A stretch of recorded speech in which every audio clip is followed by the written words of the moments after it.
Buxar Lok Sabha seat पर BJP, RJD, बहुजन समेत कुल 26 प्रत्याशियों ने पर्चा भरा है। वहीं निर्दलीय प्रत्याशियों ने पूरा खेल बिगाड़ दिया है और इनके चक्रव्यूह में बड़े बड़े दल के प्रत्याशी भी फंस गए हैं। यहाँ 1 जून को मतदान होना है और इसके पहले सभी प्रत्याशियों के अपने अपने दावे हैं। इस लोकसभा सीट पर निर्दलीय प्रत्याशी पूर्व मंत्री दद्दन पहलवान उर्फ दद्दन यादव और पूर्व आईपीएस अधिकारी आनंद मिश्रा ने पूरा समीकरण बदल दिया है।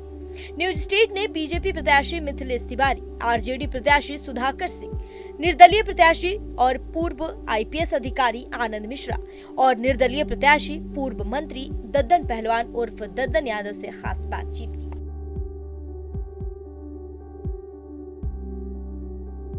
लोकसभा सीट सबसे चर्चित और हॉट सीट है और इस बार महागठबंधन से उम्मीदवार हैं सुधाकर सिंह हैं, पूर्व मंत्री भी रहे हैं, विधायक भी हैं। सर, पहला सवाल है, चुनाव इससे पहले आपके पिताजी भी यहाँ से चुनाव लड़े हैं, लेकिन 10 साल से कह सकते हैं कि एक बीजेपी का गढ़ माना जा रहा था। 10 साल से अश्विनी चौबे यहाँ से चुनाव लड़ रहे थे। किस तरीके से देखते हैं इस बार का चुनाव? राजा महाराजाओं के जमाने में गढ़ हुआ करता था। जब राजा महाराजाओं का राज चला गया, लोकतंत्र आ गया, तो अब गढ़ कहाँ है? जनता जिसको जिता दे। देश में कभी भाजपा 2 सीटों पे जीतती थी, फिर भी वो आगे आई राजनीति में। अब भाजपा की विदाई हो रही है तो अब सारे गढ़ टूट गए। अब ये सत्ता से बेदखली का वक्त है। 10 सालों में देश को ठगा है लोगों ने, नौजवानों को ठगा, गरीबों को ठगा, छात्रों को ठगा। कोई वर्ग नहीं, किसानों के साथ नाइंसाफी हुआ, झांसा दिया गया 2 गुना आमदनी, हर खेत को पानी, कहाँ कुछ हुआ। तो अब तो ये सब गढ़ टूट गए हैं, गढ़ का जमाना नहीं है। सवाल जब यहाँ की आती है तो कई सारी बुनियादी परेशानियां भी आज भी नजर आती है। आप ग्रामीण क्षेत्र में घूमते हैं, आज भी कौन सी परेशानी लगती है कि जिसे बदलने की जरूरत आज भी? हर खेत तक पानी पहुँचाने का दावा, किसानों की आमदनी 2 गुना हो, छात्रों की बिहार में डिग्री 3 साल में मिल जाए जो 5 साल में मिलती है, अग्निवीर जैसी योजनाओं को समाप्त करना, एक गैस सिलेंडर से लेकर के तमाम चीज़ें जो महंगी हो गई उसको सस्ता करना, ये राष्ट्रीय सवाल भी हैं और राज्य के सवाल हैं। और बक्सर भी अछूता नहीं है, क्योंकि यह किसानों का इलाका है, इसीलिए ज़्यादा किसानों की समस्या का समाधान। यहाँ पे बड़े मेडिकल कॉलेज की स्थापना नहीं हुई, विश्वविद्यालय की स्थापना नहीं हुई, तो बच्चों की पढ़ाई की भी समस्या है, स्वास्थ्य की भी समस्या है। और ये जो काशी वाले लोग हैं, जो वाराणसी से सांसद, देश के प्रधानमंत्री, चूँकि ये जुड़वा जिला है वाराणसी का, तो वहाँ ही जब काम नहीं हुआ और उन्हीं की गारंटी से भाजपा के लोग जीतते रहे, तो जो गारंटी देने वाले हैं वही फेल कर गए हैं, चाइनीज गारंटी जैसा। तो बक्सर का तो वही हाल है जो बनारस का है। लेकिन जब बक्सर की बात आती है तो एक वीडियो कुछ दिन पहले आपका वायरल हो रहा था, कहा जा रहा था कि कांग्रेस के खिलाफ आप बोलते हैं, कांग्रेस गठबंधन में है, बावजूद उसकी कह सकते हैं कि उसके साथ नहीं। कब की बात कर रहे हैं? पहले एक वीडियो वायरल हुआ था, दद्दन पहलवान जो है इस पर उम्मीदवार भी हैं, वो वीडियो दिखा रहे हैं। अब का नहीं है, वह वीडियो 5-6 साल पहले का है, जब हमारे साथ कांग्रेस से गठजोड़ नहीं थे, वो तब के वीडियो हैं। तो उस तरह के वीडियो चलाते रहते हैं लोग। अच्छा, अगर सवाल कहा जाए बक्सर को देखकर, तो बक्सर में कई निर्दलीय प्रत्याशी भी इस बार नजर आ गए हैं। दद्दन पहलवान ने दावेदारी की और कहा है कि जो MY समीकरण जो राजद के साथ थी वो इस बार बदलेगी और वो समीकरण हमारे साथ। बात तो ठीक कहा है, A to Z का समीकरण है। सभी लोग वोट कर रहे हैं राष्ट्रीय जनता दल को, तेजस्वी यादव की नीतियों में विश्वास करके, राहुल गांधी की नीतियों में विश्वास करके। वो जिसकी बात कर रहे हैं वो खुद ही रिजेक्टेड लोग हैं। लोग विधानसभा के चुनाव में मुश्किल से 3-4 हज़ार वोट पाए थे निर्दलीय। तो ये निर्दलियों की लड़ाई नहीं है, यह दलीय राजनीति का है। दलीय आधार पे वोट हो रहा है देश। लोकतंत्र निर्दलियों से नहीं चलता है, दल के आधार पे चलता है, नीति सिद्धांत के आधार पे चलता है। तो ये उनकी बात वही जाने।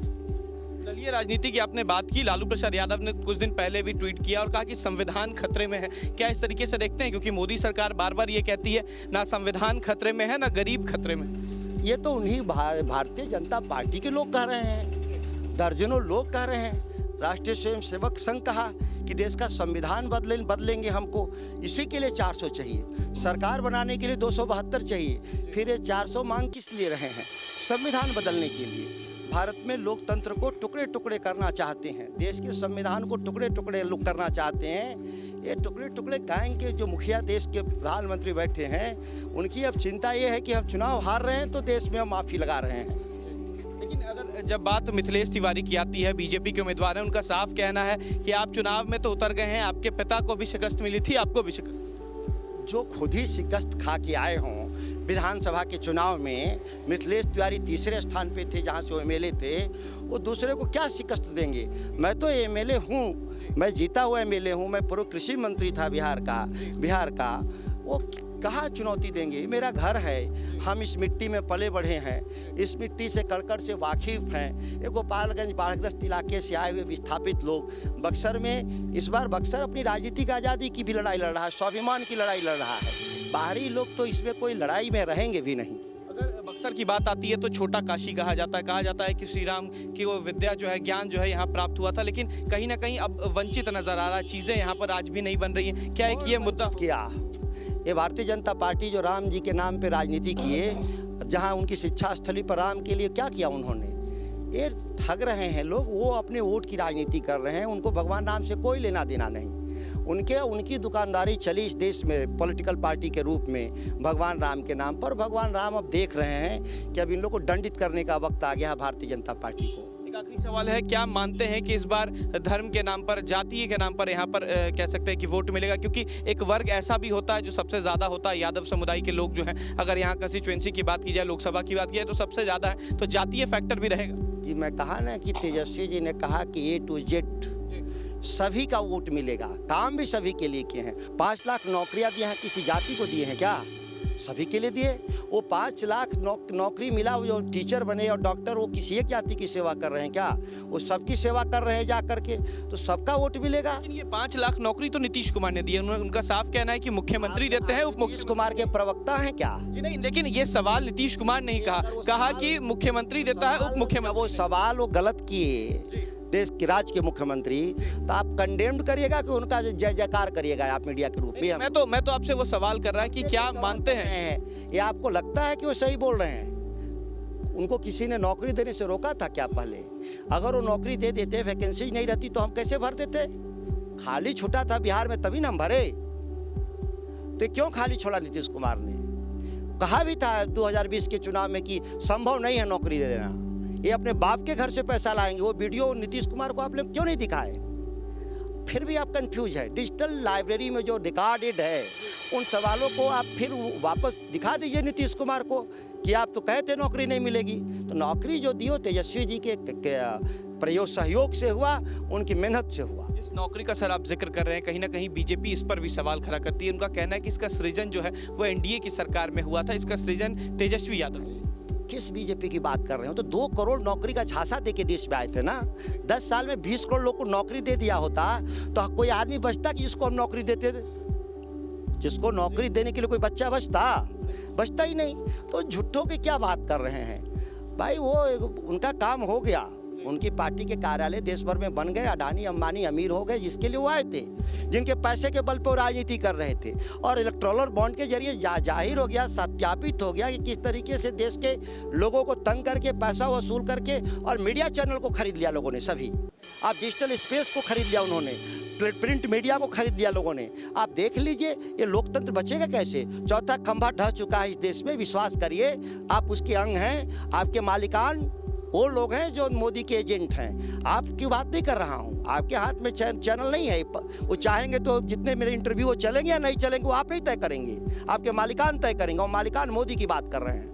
लेकिन एक आखिरी सवाल है, आपने कहा कि जीत तय होगी, कितने लाख वोट से उम्मीद कर रहे हैं इस बार सुधाकर सिंह? 2.5 लाख वोट से जीतेंगे, लिख लीजिए। 2.5 लाख वोट से जीतेंगे। 2.5 लाख वोट से जीतने की दावेदारी जो है वो सुधाकर सिंह ने की है। साफ कहा है कि इलेक्टोरल बॉन्ड के जरिए सारी बातें समझ में आ गई, और उस मिथिलेश सिंह की बात की जा रही है जो मिथिलेश सिंह कभी चुनाव नहीं जीत पाए। वीडियो जर्नलिस्ट सत्येंद्र कुमार के साथ उत्कर्ष, न्यूज़ नेशन, बक्सर। इस वक्त मौजूद हैं बक्सर लोकसभा में और देखिए यहाँ पर इस बार एनडीए के प्रत्याशी हैं मिथिलेश तिवारी, लेकिन इस बार टक्कर जो है वो कहीं ना कहीं और भी नेता जो हैं वो दे रहे हैं, क्योंकि इस बार कह सकते हैं कि महागठबंधन से सुधाकर सिंह हैं, निर्दलीय तौर पर आनंद मिश्रा भी चुनाव लड़ रहे हैं, ददन पहलवान भी चुनाव लड़ रहे हैं। हमारे साथ खुद बात करने के लिए एनडीए प्रत्याशी हैं मिथिलेश तिवारी, न्यूज़ नेशन में। सर धन्यवाद आपका। पहला सवाल है कि चुनाव इस बार देख रहे हैं, किस तरीके की तस्वीरें नजर आ रही हैं, क्या लगता है इस बार आनंद मिश्रा हो या फिर सुधाकर सिंह हो, ददन पहलवान हो, एक बड़ी चुनौती है आपके लिए? कोई चुनौती नहीं है। देखिए, वास्तविकता ये है कि यहाँ जमीन पे कोई नहीं है, और अगर मैं जब घूम रहा हूँ तो जगह जगह ददन पहलवान के लोग ही दिखते हैं मुझे। अब वो कास्ट के कारण हो, क्लास के कारण, यहाँ से मंत्री रहे हैं इसलिए दिखते हों। मुझे आरजेडी तो दिखता ही नहीं है धरती पर, और इसके अलावा किसी के दिखने का कोई मतलब नहीं है। और चूंकि मैं ग्राउंड जीरो पर जा रहा हूँ और मैं वहाँ जाता हूँ तो मैं देखता हूँ कि एकदम एक तरफा नरेंद्र मोदी जी की हवा है बक्सर में। बिहार के अन्य लोकसभा क्षेत्रों से भिन्न है, क्योंकि प्रभु श्री राम की ये शिक्षा स्थली है, ये सिद्धाश्रम है। लोग यहाँ प्रभु श्री राम से बहुत जुड़े हुए हैं और एकदम दिल से जुड़े हैं, और लोगों के मन में ये भावना है कि अयोध्या सज गई, जो प्रभु श्री राम की जन्मभूमि थी, अब उनके कर्मभूमि और शिक्षा भूमि की बारी है। और सबके मन में ये भाव चल रहा है कि इसीलिए मोदी का उम्मीदवार मिथिलेश तिवारी है।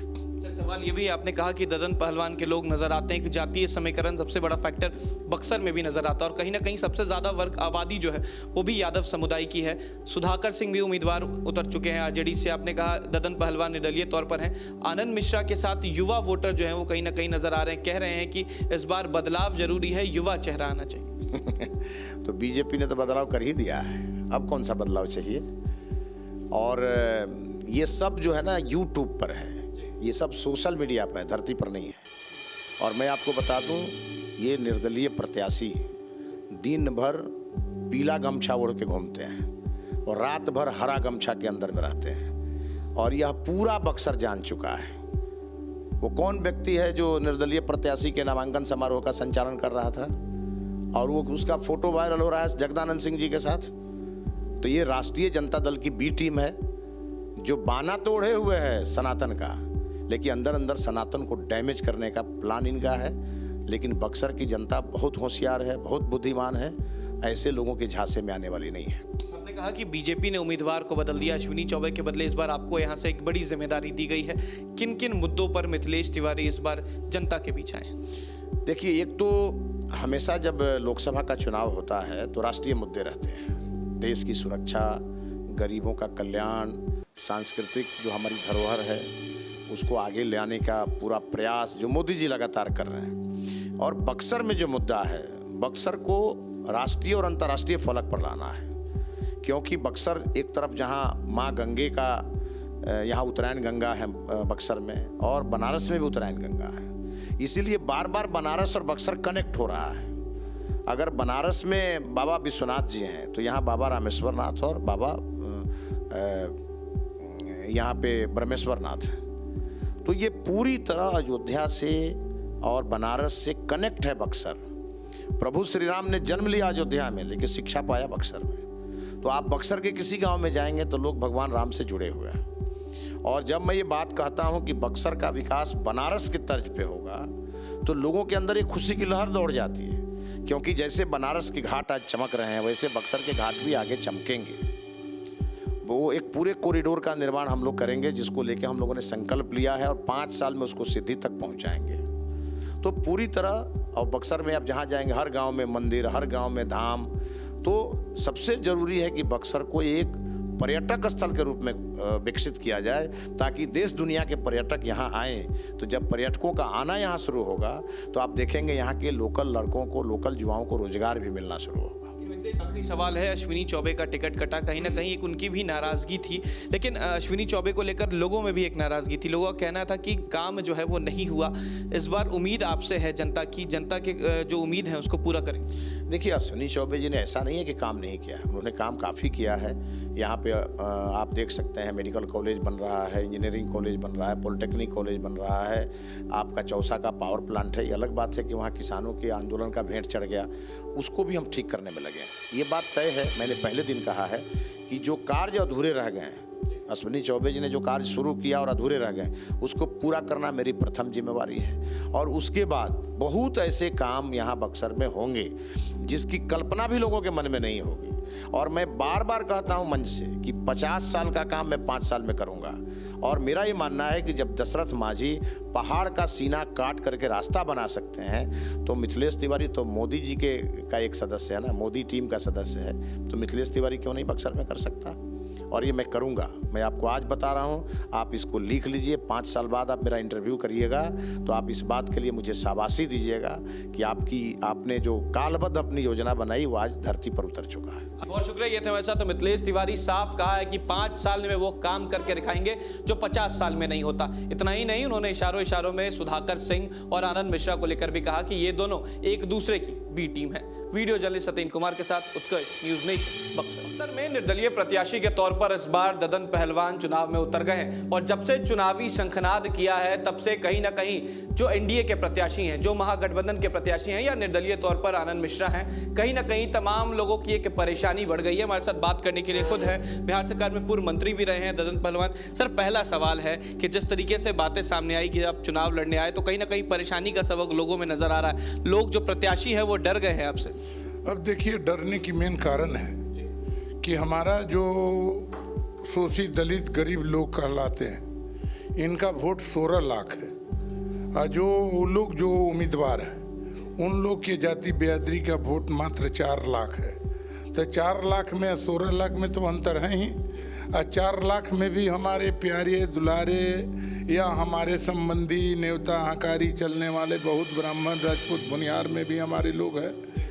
तो जो जिससे हमारी अच्छा से अच्छा संबंध है वह तो हमको वोट देगा ही। इसलिए इन लोग को परेशानी है कि इन लोग को तो तिगुना हमारी चौगुना वोट है, इसलिए वो लोग परेशान हैं। अब की बार तो सारी जाति बिरादरी के लोग की इच्छा भी है कि अब की बार हम लोग बाहरी आदमी को वोट नहीं देंगे। तो इस पर भी गंभीर विचार चल रहा है, इसलिए कि लोगों ने ठगने का काम किया बराबर। जब अश्विनी चौबे यहाँ थे तो अश्विनी चौबे मान लीजिए कि 10 साल सांसद रहे हैं और 10 साल में उनको 50 करोड़ रुपया मिला और 50 करोड़ रुपया विकास के मिला। मगर कोई ऐसा गांव नहीं दिखा सकते हैं जिस गांव में 5 लाख रुपया दिए हों। वह पैसा के इधर भी क्या करिए कुछ समझ में नहीं आया। और 5 साल तक जगता सिंह भी यहाँ MP रहे हैं। अब 5 साल में उनको 25 करोड़ रुपया मिला। उनको राजपूत वोट नहीं दिया। आज भी राजपूत वोट कहीं नहीं देता किसी को, भाजपा छोड़ के। तो वहाँ पर हमारा जादव और मुसलमान का वोट लेके ये 2000 वोट से खाली जगता सिंह जीत गए। अब 25 करोड़ रुपया मिला। अब 25 करोड़ रुपया में बंदर बांट कर दिए, लेकिन मुस्लिम जादव के गांव में कुछ भी काम नहीं किए, न दलित के गांव में काम किए। इसलिए लोग नफरत करता है। अब की बार सारे लोग कहो जिसका बाप काम नहीं किया उसका बेटा क्या करेगा, लोग को भरोसा नहीं है। सवाल ये भी उठता है कि जब बक्सर की बात आती है तो 20 लाख से ज़्यादा आबादी है, वोटर जो है 20 लाख से ज़्यादा है। लेकिन सवाल ये होता है कि जो जातीय समीकरण बक्सर का आता है, अब बीजेपी कह रही है कि इस बार जातीय समीकरण टूटेगा और जो प्रत्याशी इस बार है वो चुनाव जीत के आएंगे। और सनातन और हिंदू धर्म की बात कर, देखिए हिंदू तो हम हैं, ये बीजेपी वाला लोग किसे हिंदू कहेंगे भाई? ये तो एक गौ माता के राष्ट्रीय पशु घोषित नहीं कर पाए। अभी इनकी बात तो हम खोलेंगे तो बहुत मतलब कि उन लोग के लिए भी बुरा हो जाएगा। जो काम ये लोग कर रहे हैं उस पर हम जाना नहीं चाह रहे हैं। हम लोग कृष्ण के वंशज हैं और कृष्ण ही एक भगवान के रूप में अवतार लिए, जिसको पूरे विश्व में हर घर में कृष्ण की पूजा होता है। और कृष्ण की जब पूजा होता है और कृष्ण की जब कहानी चालू होता है तब पूरे भारत के लोग में खुशी मच जाता है, आंख से आंसू नहीं गिरता है। इसलिए हम तो कृष्ण के वंशज हैं, हम ग्वाला पुत्री गायत्री के वंशज हैं, हम तो विंध्याचली देवी के खानदान के पुत्र हैं। इसलिए हम लोग तो समझिए कि इस पर वोट जाने वाला नहीं है। कितना दिन लड़ेगा अभी कुल बात करके हिंदू हिंदू हिंदू हिंदू? हम लोग हैं। राम कौन दूरी के हैं? राम भी हमारे खानदान से आते हैं। थोड़ा लोग के परिवार गलत किया, हम लोग हो गए अलग, वो हो गए अलग। इसलिए इस पर अब की बार वोट मिलने वाला नहीं है। और नए आपका जातिवाद जातिवाद। अभी आपको जो बीजेपी का कैंडिडेट हो या जो भी कैंडिडेट, आप बड़े जात के कहलाने वाले बड़े जात के हो तो चमार के थाली में खाएगा भोजन और डोम के यहाँ जाके पानी पी लेगा, लेके बिस्लरी ले आके गिलास में पानी और बतासा देता है तो कहता है अरे बाप रे बाप भैया हमने ये पानी हमारा नुकसान कर देगा, गला बैठ जाएगा। बहाना बनाता है कि हम बोतल के पानी लिए हैं, तो बोतल के पानी ले उसके गिलास में पानी नहीं पीते हो, तुमको तुम अछूत समझता है, तुमको वोट देगा हमारा। लोग उतना पागल हो गया, अब बहुत लोग होशियार हो गया। सर, अगर एक आखिरी सवाल है ददन पहलवान के लिए, क्योंकि अगर सवाल आता है आपका तो तमाम आपके कह सकते हैं कि प्रतिद्वंदी इस बार हैं, सभी लोगों को आपसे डर है, आपके लिए मुख्य चुनौती कौन नेता है इस बार? हमारा देखिए वो तो हम झूठ सांच बोलते हैं नहीं। अब तो सब लोग कहता है कि हम जीती रहे हैं, हम जीती रहे हैं। जीतिएगा तब तो चुनाव के टाइम आ जाएगा, तब आपको पता चल जाएगा। हमारे साथ अभी मान लीजिए कि 95% यादव है, कुछ दलाल टाइप के लोग होते हैं, अपना झंडा लेके घूमने वाला, पैसा लेके घूमने वाला, दारू पी के घूमने वाला, उसको माइनस कर दीजिए तो 95% यादव हो गया। ओवैसी जी के हमारा समर्थन है, ओवैसी के समर्थन के साथ साथ अभी आपका हिना साहब के भी हमको समर्थन है। तो समझिए कि मुसलमान टोटल हमारे साथ हैं। अभी एमवाई को अपने तरफ करें हो गया है, इसमें दो राय नहीं है। वो प्रोग्राम होने जा रहा है, वो प्रोग्राम होगा। अभी एक और नेता है, हम भी चमार परिवार में, हम चमार लोग में रहे हैं, चमार लोग को बैठते हैं उठते हैं, उनके दुख सुख में हम बांटते हैं। रविदास जी को भी हम बहुत अच्छा से मानते हैं, रविदास की मूर्ति कई कई जगह बनाए हैं, तो उनका भी मुझे बहुत भारी समर्थन है और उनका भी नेता जरूर हमारे पक्ष में आएंगे। हो चुका। ये थे हमारे साथ ददन पहलवान, पूर्व मंत्री भी रहे हैं, कद्दावर नेता भी रहे हैं, विधायक भी रहे हैं। साफ कहा कि जो बुनियादी चीजें हैं, चाहे वो सड़क को लेकर हो, शौचालय को लेकर हो, बांध का निर्माण हो या फिर बक्सर का पुनर्विकास हो, ये तमाम चीजें जो होंगी वो पहली प्राथमिकता होगी। वीडियो जर्नलिस्ट सत्येंद्र कुमार के साथ उत्कर्ष, न्यूज नेशन, बक्सर। बिहार की बक्सर लोकसभा सीट इन दिनों सबसे चर्चित और हॉट सीट नजर आ रही है, क्योंकि एक तरफ 7वें चरण में यहाँ पर चुनाव होना है और पूर्व आईपीएस आनंद मिश्रा जो हैं इस बार चुनाव में उतर गए। लेकिन इसके अलावा अगर बात की जाए दोनों गठबंधन से, तो एक तरफ सुधाकर सिंह हैं तो दूसरी तरफ मिथिलेश तिवारी हैं। इस सीट की अगर बात की जाए तो पहले यहाँ से पूर्व केंद्रीय मंत्री और वर्तमान में भी बिहार कह सकते हैं कि केंद्रीय मंत्री हैं अश्विनी चौबे, वो चुनाव लड़ते थे, लेकिन उनका टिकट जो है वो कट गया है। इस बार मिथिलेश तिवारी को टिकट दिया गया है। लेकिन अगर सबसे चर्चित और कह सकते हैं कि हैसियत की बात किया है और सबसे बड़े लोग की बात की जाए तो उसमें आनंद मिश्रा का नाम सबसे पहले आता है, क्योंकि निर्दलीय चुनाव लड़ रहे हैं और इनके बारे में कहा जाए तो पूर्व आईपीएस भी रहे हैं, वीआरएस लेने के बाद इस बार चुनाव में आए हैं। सर, पहला सवाल है, आप आईपीएस रहे, वीआरएस लिया, उसके बाद ये बातें सामने आई कि आप बीजेपी से चुनाव लड़ सकते हैं, लेकिन क्या कारण रहा कि टिकट कट गया? देखिए, इसका कारण तो बेस्ट वही बता पाएंगे कि क्या कारण था जिससे कट गया, क्योंकि मैंने टिकट वगैरह की बात तो बाद में आती है। मैं तो पहले सदस्यता भी चाहता था कि मैं ऑर्गेनाइजेशन के लिए भी काम करूं, but fortunately unfortunately I just don't know कि क्या रीज़न था, कौन थे इसके पीछे, बट कट गया मेरा लास्ट मिनट तक। मैं क्योंकि वहाँ पे मैं दिल्ली में भी था काफ़ी दिन, और मैं सच में चाहता था कि इस ऑर्गेनाइजेशन से मिले, एक संगठन से मिले, तो मुझे काम करना आसान होगा, मैं काम पे फोकस कर पाऊंगा। लेकिन दिस इज़ अनफॉर्चुनेट, लेकिन इसका जवाब तो उनके पास ही होगा, मेरे पास कहाँ से होगा। बीजेपी में पेच कहाँ फंसा? जब आपने कहा कि आप दिल्ली भी गए, बिहार प्रभारी से भी मुलाकात हुई, कई तरह की बातें हुई, लेकिन किस जगह पर आकर पेच फंसा?